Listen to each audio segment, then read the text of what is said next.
तो animal husbandry देखते हैं सबसे पहले। Agriculture practice of breeding and raising live stock, इसके अंदर क्या आ जाते हैं, वो खेतीबाड़ी से संबंधित सारी चीज़ें आ जाती हैं, जिसमें ब्रीडिंग का मतलब प्रजनन एंड रेजिंग का मतलब उनकी जो संख्या है उसको बढ़ाना, लाइव स्टॉक का मतलब होता है जो भी हम पशुधन जिसको बोलते हैं, अलग अलग जानवरों को पालते हैं, तो उसमें उनकी ब्रीडिंग और उनका रेजिंग उनकी संख्या बढ़ाने से रिलेटेड जितनी भी हम अलग अलग क्रियाकलाप करते हैं एग्रीकल्चर से रिलेटेड, उनको एनिमल हस्बेंड्री बोलते हैं। Deals with care and breeding of livestock like buffaloes, cows, pigs, horse, cattle, sheep, camel, goat, etc. that are useful to humans। तो इसके अंदर क्या क्या चीज़ें आ जाती हैं।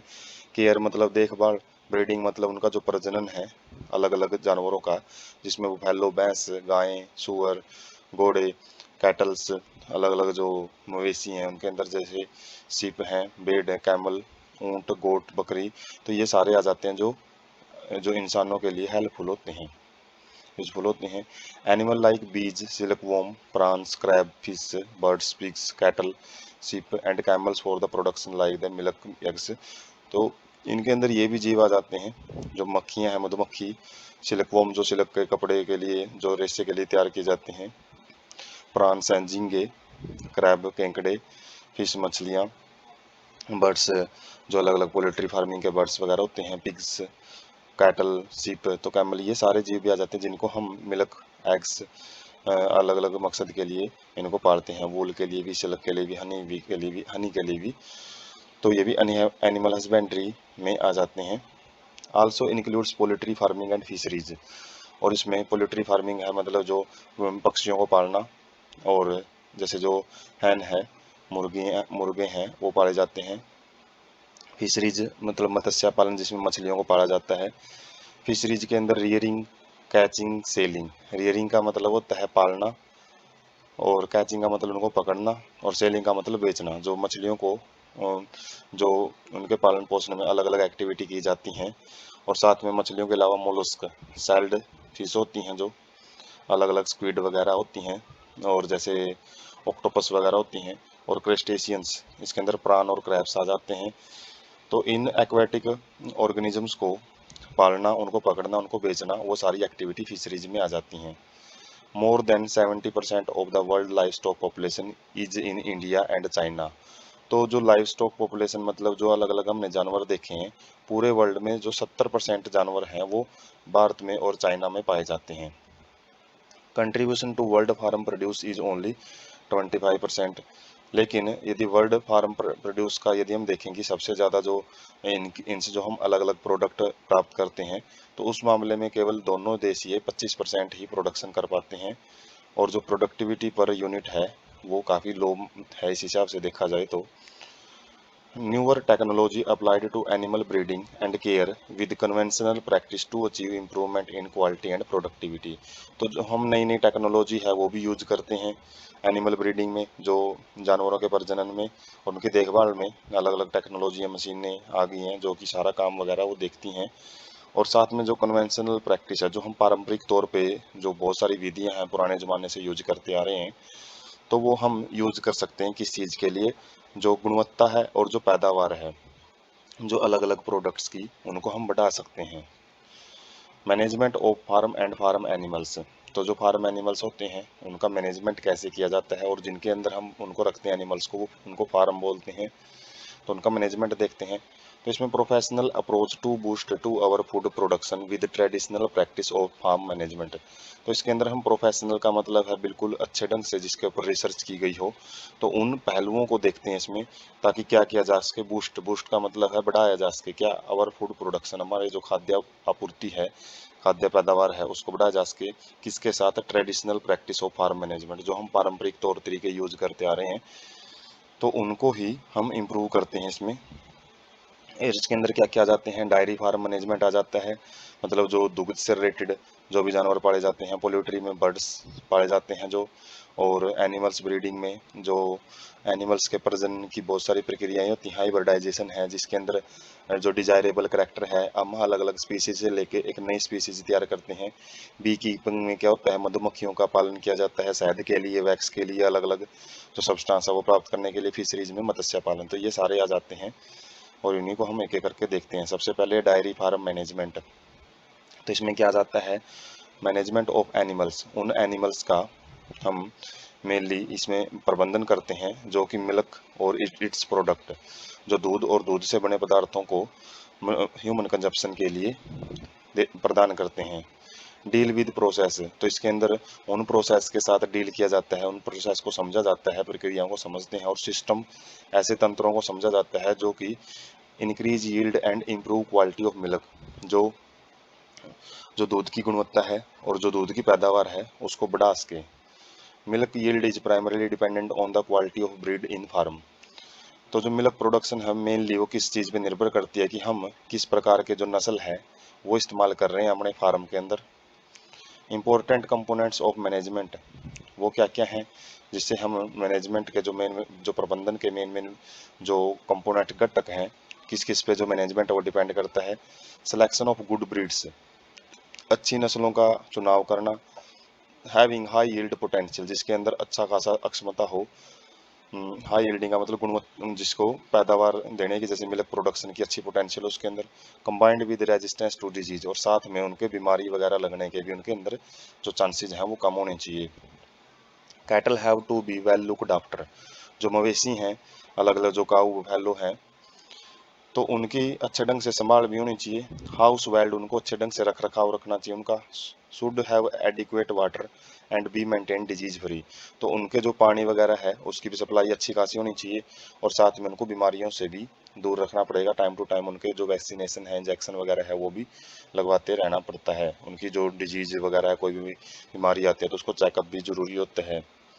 फीडिंग इन साइंटिफिक मैनर, और उनको जो खाना है वो भी वैज्ञानिक तरीके से दिया जा सकता है। जैसे जो फोडर है उसकी जो क्वालिटी, उसकी जो गुणवत्ता है और उसकी जो मात्रा है वह कितना देना चाहिए, उसके न्यूट्रिएंट्स उसमें कौन से हैं, तो वो उन चीज़ों का भी ध्यान रखा जाता है इसके अंदर। Stringent cleanliness and hygiene while milking, storage and transport of the milk and its products, तो जो लगातार जो साफ सफाई होती हैं और स्वच्छता का ध्यान रखा जाता है किस चीज़ में, मिल्किंग मतलब जो दुग्ध वगैरह हम निकालते हैं, और जो स्टोरेज उसका भंडारण करते हैं, और जो ट्रांसपोर्ट करते हैं मिल्क और इट्स प्रोडक्ट का, तो उस टाइम पे जो साफ़ सफाई है उसका भी ध्यान रखना एक इम्पोर्टेंट कंपोनेंट आ जाता है मैनेजमेंट का। रेगुलर रिक्वायर रेगुलर इंस्पेक्शन, साथ साथ में लगातार जांच पड़ताल की ज़रूरत रहती है।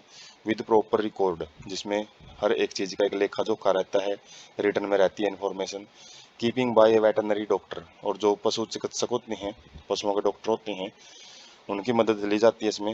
Help to identify and rectify problem, तो उनको किस चीज़ के लिए रखा जाता है, ताकि कुछ प्रॉब्लम है, डिजीज हैं, उनका पता लगाया जा सके और उनको रेक्टिफाई का मतलब उनको ठीक किया जा सके। तो यहाँ पे हम अलग अलग जो डायरी फार्म मैनेजमेंट है उसके अलग अलग जो कंपोनेंट देखे हैं, जैसे फीडिंग से रिलेटेड हम देख सकते हैं कि उसका जो राशन वगैरह है, मिक्स्ड राशन दिया जाए। कंसनट्रेट्स का मतलब किस मात्रा में दिया जाए। ग्रेजिंग का मतलब उनको चरने से रिलेटेड क्या क्या चीज़ें दी जा सकती हैं। हेल्थ में हम देख सकते हैं बॉडी कंडीशन स्कोरिंग, मतलब बॉडी कंडीशन क्या है उसकी स्कोर रखना। क्लाइमेटिक एनवायरनमेंट क्या कुछ है, उस हिसाब से उनको जो अलग टाइम से पहले ही इम्यूनाइजेशन वगैरह प्रोवाइड करना। मेटाबॉलिक स्टेटस का मतलब है शरीर किस तरीके से काम कर रहे हैं, इन्फेक्शियस डिजीज है उनका ध्यान रखना, तो ये हेल्थ में आ जाती है। रिप्रोडक्शन में हर्ड मैनेजमेंट, जो झुंड है उनको मैनेज रखना, उनसे रिलेटेड कुछ सॉफ्टवेयर होते हैं। एस्ट्रियस डिटेक्शन, क्लेविंग रिप्रोडक्शन, तो ये अलग अलग कंपोनेंट आ जाते हैं रिप्रोडक्शन के अंदर। इसी प्रकार से बिहेवियरल एनालिसिस में बिहेवियर्स हैं वो चेक किए जाते हैं एनिमल्स के टाइम टू टाइम। और इकोनॉमिक्स में अलग अलग जो अर्थशास्त्र से जो पैसे से रिलेटेड एक्टिविटी हैं वो इसके अंदर देखी जाती हैं, जहाँ जहाँ भी पैसा वगैरह लगता है, जैसे वाटर एंड इलेक्ट्रिसिटी रिसोर्स हैं, परफॉर्मेंस करेक्टरिस्टिक्स हैं, वेटरनरी ट्रीटमेंट्स हैं, जो दवाइयों का खर्चा वगैरह है, तो वो इनके अंदर आ जाते हैं। तो यहाँ से हमें अलग अलग कंपोनेंट है वो समझ सकते हैं, इनके एक एक दो दो पॉइंट हैं वो याद रख सकते हैं। उसके बाद है ये हम अलग अलग पिक्स हैं वो देख सकते हैं जो कि एक डायरी फार्म मैनेजमेंट में देखने को मिलती हैं। जैसे ये वेटरनरी डॉक्टर है, ये चेक कर रहा है जो अलग अलग जो बिहेवियर वगैरह है, फूड का जो जो फोडर दिया जा रहा है उनका न्यूट्रिएंट्स, उनकी क्वालिटी कैसी है, और जो साइंटिफिक तरीके से जो खाना दिया जाता है पशुओं को, वो इस पिक में हम देख सकते हैं। जो अलग अलग जो मशीनें हैं, बड़े लेवल पर जो मशीनें हैं तो वो लगाई जाती हैं, वो इंस्टॉल की जाती हैं। और ये जो मिल्किंग है, मिल्किंग से रिलेटेड जो कंटेनर है इनके अंदर ऑटोमेटिक पंप होते हैं जो कि जो मिल्क है वो निकालते रहते हैं, क्योंकि संख्या बहुत ज़्यादा हो जाती है इसलिए ज़्यादा मैन पावर वहाँ पे यूज नहीं किया जाता। पोल्ट्री फार्म मैनेजमेंट, तो इसके अंदर क्या है, जो बर्ड्स वगैरह हम यूज करते हैं तो उनका रख रखाव हम देखेंगे। पोल्ट्री के अंदर क्लास ऑफ डोमेस्टिकेटेड फाउल, मतलब वो पक्षी आ जाते हैं जो हम घरेलू अलग अलग फायदे के लिए जैसे फूड एंड एग्स के लिए उनको पालते हैं। फाउल का मतलब बर्ड्स। और इंक्लूड इसके अंदर क्या आ जाते हैं, चिकन आ जाते हैं। चिकन मतलब जो हैन वगैरह हैं, कॉक्स वगैरह हैं, डक बत्तख आ जाते हैं, और समटाइम्स जो तुर्की और गीज हैं ये भी आ जाते हैं। ये भी पक्षियों की प्रजातियां हैं जो पोल्ट्री फार्मिंग में इस्तेमाल की जाती हैं। इंपॉर्टेंट कंपोनेंट क्या है इसके, selection of disease free and suitable breeds, तो ऐसी नस्ल का इस्तेमाल करना जो कि डिजीज फ्री हो, जिसको आसानी से बीमारी वगैरह ना लगे, जो बीमारियों के प्रति अच्छे तरीके से जो इम्यून सिस्टम उनका स्ट्रॉन्ग होना चाहिए। और स्टेबल ब्रीड्स का मतलब है, मतलब ऐसी नस्ल रखनी है जो कि उचित हो, सही ढंग से उनका रख रखाव किया जा सके। Proper and safe farm condition, जो फार्म के अंदर जो कंडीशन है, जो उनको एनवायरमेंटल कंडीशन प्रोवाइड की जाती है, तो जो टेम्परेचर वगैरह का ध्यान रखा जाता है वो प्रॉपर होनी चाहिए, उचित होनी चाहिए और सुरक्षित रहनी चाहिए। प्रॉपर फीड एंड वाटर, तो उनको जो खाना है और जो उनको पानी है वो भी सही टाइम पे उचित मात्रा में सप्लाई किया जाना चाहिए। हाइजीन एंड हेल्थ केयर, जो स्वच्छता है और जो स्वास्थ्य है इन चीज़ों का भी ध्यान रखा जाता है। तो इसमें हम देख सकते हैं जो पोल्ट्री फार्म है और उसके अंदर जो बर्ड्स हैं वो काफ़ी ज़्यादा मात्रा में रहते हैं, और उनके अलग अलग कंटेनर लगाए गए होते हैं। किसी में पानी की सप्लाई की जाती है, किसी में फोडर जिनको खाना वगैरह दिया जाता है उसकी सप्लाई रहती है, और टाइम टू टाइम इनका चेकअप भी होता है, डिजीज़ चेक की जाती हैं। और जो भी यदि इनके अंदर कोई डिजीज़ आ जाती है तो टाइम टू टाइम इंजेक्शन वगैरह है वो भी दिए जाते हैं। बी कीपिंग, जिसको हम मधुमक्खी पालन भी बोलते हैं, साइंटिफिकली इसको एपीकल्चर बोला जाता है। एपीस वैसे मधुमक्खी का साइंटिफिक नेम होता है, कल्चर का मतलब पालना, एपीकल्चर वहाँ से नाम बने हैं। तो इसमें क्या किया जाता है, मेंटेनेंस ऑफ हाइव्स, हाइव्स होते हैं छत्ते, इसके हनी बीज के, मधुमक्खियों के छत्तों का मेंटेनेंस किया जाता है, इसमें रख रखाव किया जाता है। किसके लिए, for production of honey and aged old cottage industry. Age old का मतलब है काफ़ी साल पुरानी, जो एक कॉटेज इंडस्ट्री है, लघु उद्योग के रूप में, मतलब छोटे पैमाने पे काफ़ी टाइम पहले से ही यूज की जा रही है, जिसके अंदर शहद है उसके लिए मधुमक्खियों का पालन किया जाता है। Honey is food of high nutritive value, जो शहद होता है उसका न्यूट्रिशन जो वैल्यू होती है, पोषण जो वैल्यू होती है उसकी वो काफ़ी अच्छी होती है। And also find use in indigenous system of medicine, तो काफ़ी सारे जो अलग अलग सिस्टम ऑफ मेडिसिन है, दवाइयों के अंदर भी जो हनी है, शहद है, उसका काफ़ी यूज किया जाता है।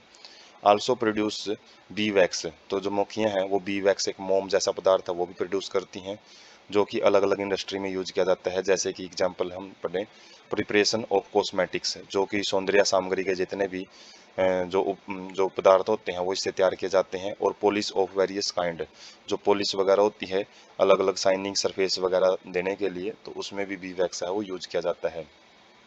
Practised in any area having wild shrubs, fruit और कार्ड्स एंड कल्टीवेटेड क्रॉप, तो ये कहाँ पे की जाती हैं, तो वाइल्ड श्रब्स का मतलब है जहाँ पे जंगली घास वगैरह है, जो फॉरेस्ट हैं उनके आसपास की जा सकती है। फ्रूट और कार्ड का मतलब है जहाँ पे फूलों के बगीचे हैं। और कल्टीवेटेड क्रॉप्स का मतलब जहाँ पे हम नॉर्मली एग्रीकल्चर से रिलेटेड खेती बाड़ी करते हैं, तो वहाँ पे भी इनका जो कल्चर है, इनको पालन पोषण है वो किया जा सकता है।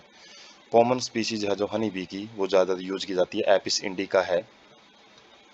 Important points of successful bee keeping, तो यदि बी कीपिंग अच्छे ढंग से करना है तो उसके लिए क्या क्या जो बातें हैं वो ध्यान में रखनी पड़ती है। Knowledge of nature and habitats of the bee, मक्खियों का जो रहने की जगह है, नेचर मतलब उनकी जो प्रकृति है, व्यवहार है उनका कैसा है, और हैबिट्स का मतलब उनकी आदतें कैसी हैं, उनका बड़ा इस चीज़ में नॉलेज होना जरूरी है। Selection of location for keeping bee hives, जो मधुमक्खी के छत्ते हैं उनको रखने की अच्छी जगह भी होनी चाहिए, उसका सिलेक्शन करना होता है।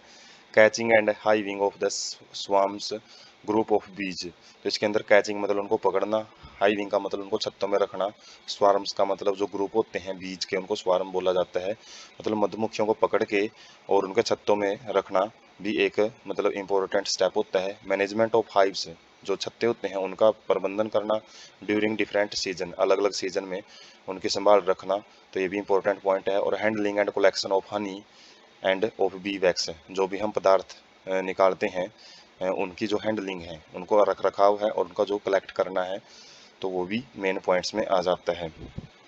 तो जो हम प्रोडक्ट लेते हैं मधुमक्खियों से वो क्या रहता है, शहद और साथ में जो बी वैक्स है वो हम मधुमक्खियों से प्राप्त करते हैं। उसके बाद है फिशरीज। फिशरीज में मत्स्य पालन आ जाता है, मछलियों का पालन किया जाता है इसमें। तो इसके अंदर कैचिंग, प्रोसेसिंग और selling of fish, sale fish और अदर एक्वेटिक एनिमल्स। तो इसमें क्या आ जाता है, कैचिंग मतलब पकड़ना, प्रोसेसिंग का मतलब पकड़ने के बाद जो भी प्रोसेसिंग होती है उनकी, या फिर उनकी जो सेलिंग है, बेचने से रिलेटेड जो एक्टिविटी है वो आ जाती है किसकी, फिश की या सेल फिश की। सेल फिश मतलब सेल्ड फिश होती हैं जो कि अपने ऊपर जो एक हार्ड कैल्शियम कार्बोनेट की सेल ली होती हैं, तो वो फिश भी इसके अंदर आ जाती हैं।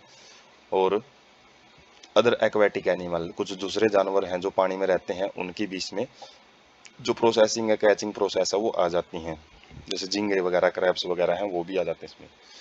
ए large number of our population, हमारी जो जनसंख्या है उसका बहुत बड़ा हिस्सा फिश के ऊपर और जो फिश प्रोडक्ट होते हैं उनके ऊपर बड़ा डिपेंडेंट है, बड़ा निर्भर है।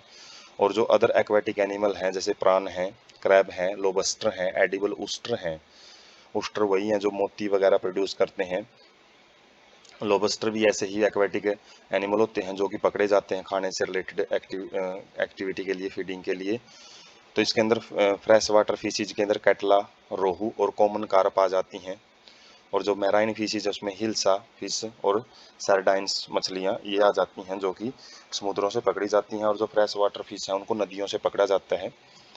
Has an important place in Indian economy, तो जो कोस्टल रीजन हमको पता है इंडिया का बहुत ही ज़्यादा एरिया तटीय क्षेत्र है जो समुद्र के साथ लगता है, और काफ़ी सारी नदियाँ भी बहती हैं इंडिया में, जिसकी वजह से जो मछलियाँ हैं वो काफ़ी बड़े पैमाने पर पकड़ी जाती हैं। और जिसकी वजह से जो इकोनॉमी है, अर्थशास्त्र है, पैसे से रिलेटेड जो मदद मिलती है इंडिया को काफ़ी, इस उद्योग से, फिशरीज से बोल सकते हैं, जो मत्स्य पालन है इससे। प्रोवाइड इनकम, तो ये साथ में आमदनी का जो सोर्स है और एम्प्लॉयमेंट, रोजगार देता है मिलियंस ऑफ फिशरमैन, काफ़ी सारे जो लाखों मछुआरों को ये रोजगार भी देता है और उनकी आमदनी का सोर्स भी है, स्रोत भी है। And farmer in coastal state, तो वही बात है, जो तटीय क्षेत्र हैं जो हमारे वो रीजन जो कि समुद्र के साथ टच करते हैं, तो उन रीजन्स में काफ़ी बड़े रोजगार का एक साधन है ये। Different techniques have been employed to increase production, तो अलग अलग जो टेक्निक्स हैं वो इनके अंदर यूज की जाती हैं ताकि जो प्रोडक्शन है, पैदावार है जो फिशेज की, उनको बढ़ाया जा सके। Production of aquatic plants animals has been increased through aquaculture and pisciculture, तो एक्वेटिक प्लांट्स हैं और एनिमल्स हैं उनका जो पैदावार है उनको काफ़ी हद तक बढ़ाया जा चुका है किस प्रोग्राम के जरिए, जो एक्वाकल्चर होते हैं। एक्वाकल्चर में सारे वो पानी के अंदर पाए जाने वाले प्लांट्स वगैरह हैं उनका कल्चर आ जाता है। और पाइसी कल्चर का मतलब है जो मत्स्य पालन है उसके अंदर अलग अलग प्रोग्राम के जरिए हम इन चीज़ों को बढ़ावा दे सकते हैं, इनके जो प्रोडक्शन है उसको इनक्रीज कर सकते हैं।